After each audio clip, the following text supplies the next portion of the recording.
Hanım bağladım da. Benim yüzümdə mənlə dirəşəndə səbəşirəm də.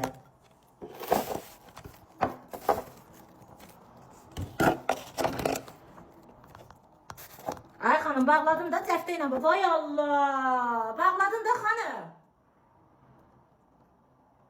Dirəşəndə mən mənlə səbəşirəm. Hadi bunu fıskır elədi bu atanları buradan. Hasarsız bağlayıram mən qapını zəftə ilə. Xalqaz duyur baxır. Bu qız mənim aslan necə getdi ayır. Sənin Allah ərəbə səbir versin. Deyirəm bağladım da baxdım bağladım. Bağlamışam. Bir dəqiqə gedib onu bağlamış görsən gəlsən çıxacam. İndi bura gəl.